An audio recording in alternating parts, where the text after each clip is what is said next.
아비멜렉이 죽은 이후에 이스라엘의 사사가 된 사람은 돌라였습니다. 그리고 돌라에 대한 내용은 1절, 2절에 기록이 되어 있습니다. 그리고 그 다음에 사사로 세움을 받은 사람은 야일이었는데 이 야일에 대한 기사는 3절에서 5절 말씀에 기록되어 있습니다. 그리고 6절부터는 입다라는 사사에 대한 이야기가 시작이 됩니다.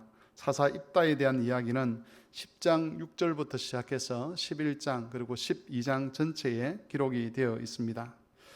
10장 6절에서 18절까지는 입다가 사사로 세움을 입기 전의 이스라엘 백성들의 상황을 우리에게 보여주고 있습니다.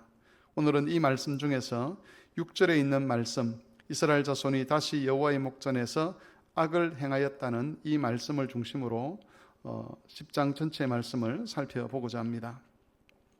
지난번에도 말씀을 드렸지만 이스라엘 자손이 다시 여호와의 목전에서 악을 행하였다는 이런 말씀은 사사기에서 계속 반복적으로 나타나고 있습니다. 우리는 이런 기록들을 통해서 사사시대에 이스라엘에게 우상 숭배의 죄가 얼마나 익숙해져 있었는가를 알 수가 있습니다. 바알과 아소드라뿐만 아니라 가나안에 있는 모든 신들을 다 섬겼다고 할 만큼 이스라엘에게 있어서 우상 숭배는 낯선 것이 아니었습니다. 원래대로 하면 이런 죄들은 이스라엘 백성들에게 낯선 것이 되어야 합니다. 이스라엘이 애굽에서 종살이할 때에 하나님께서 그들을 구원하여 내셨습니다. 그들은 시내산에서 말씀하시는 하나님의 음성을 들었고 또한 하나님의 영광을 보기도 했습니다. 애굽에서 가나안에 이르는 동안에 하나님께서 보여주신 이적과 기적을 직접 체험하였고 또 가나안 정복 전쟁 가운데서도 그들을 도우시는 하나님의 능력을 눈으로 목도하기도 했습니다. 그들이 이방 나라의 그런 지배를 받을 때에 하나님께서 당신의 능력으로 또 당신의 종들을 통해서 이스라엘 백성을 구원하는 그런 체험들도 그들은 했었습니다. 이런 역사를 가지고 있는 이스라엘 백성들이라면 당연히 우상 숭배가 낯설어야 하는 것이 정상입니다. 온 천지를 지으시고 만물을 주관하시는 여호와께서 그들의 하나님이 되시고 하나님께서 그들에게 그 영광을 나타내시고 그리고 직접 그들의 삶에 개입하셔서 여러 번 수차례 구원의 체험을 하게 하셨다면 당연히 하나님 섬기는 일에는 익숙해야 되고 우상을 섬기는 일에 있어서는 낯선 것이 되어야 했습니다. 하지만 실제 이스라엘의 상황은 전혀 정상적으로 흘러가지 않았습니다. 그들의 역사에서 우상 숭배는 익숙한 것이 되었고 거룩과 경건은 낯선 것이 되었습니다.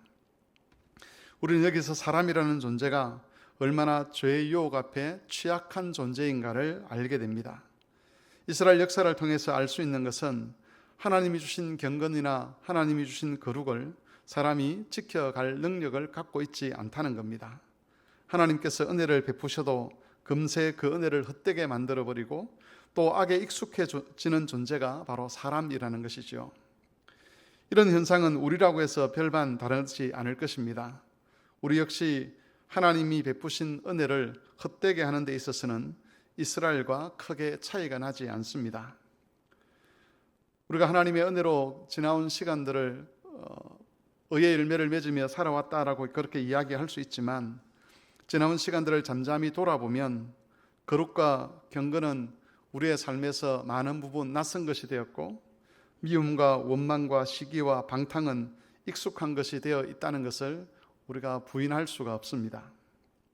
만일 하나님께서 우리를 적극적으로 붙들지 않으셨다면 말씀과 성령 가운데서 우리를 항상 새롭게 하시는 그 은혜를 날마다 우리에게 매 순간마다 우리에게 베풀어 주지 않았더라면 우리는 지금보다 훨씬 더 죄에 익숙한 사람이 되었을 것입니다. 이스라엘이 다시 우상의 죄에 빠져드는 것을 보면서 우리가 왜 경건에 이르기를 부지런히 연습해야 되는 것을 알 수가 있습니다. 경건의 본이 되시는 예수 그리스도를 닮아가기 위해서는 정말 우리가 온 마음과 뜻과 힘을 다해서 경건에 이르도록 자신을 연단해 가야만 합니다. 만일 그렇게 하지 않는다면 얼마 지나지 않아서 우리에게서 경건은 낯선 것이 되고 예수 그리스도와 우리 사이는 너무 멀어지게 될 것입니다. 그러므로 우리의 주가 되시고 머리가 되시는 그리스도에게서 멀어지지 않고 또 그리스도의 성품과 경건이 우리에게 낯선 것이 되지 않도록 하기 위해서 우리는 매일매일 또 매 순간마다 경건에 이르도록 자신을 연단해 가야만 합니다. 우리를 악에서 건져주시기를 기도해야 되고 시험에 들지 않도록 하나님께 간구해야 합니다. 예수님께서 가르쳐 주신 대로 우리 육체를 위한 일용할 양식을 위해서 기도할 뿐만 아니라 우리 영혼에 필요한 일용할 양식을 위해서도 기도해야 합니다. 그래서 우리의 영혼이 죄에 취약한 영혼이 아니라 죄를 이길 수 있는 힘을 가진 그런 영혼이 되도록 하늘로부터 우리에게 생명의 양식을 주시도록 기도해야 하는 것입니다. 그럴 때에 죄는 낯선 것이 되고 경건과 거룩은 우리에게 익숙한 것이 될 것입니다. 오늘은 이 말씀을 기억하고 하나님께서 우리를 복되게 하셔서 우리가 경건과 거룩에 익숙한 자가 되고 죄는 우리에게 낯선 것이 되도록 은혜 주시기를 기도했으면 좋겠습니다.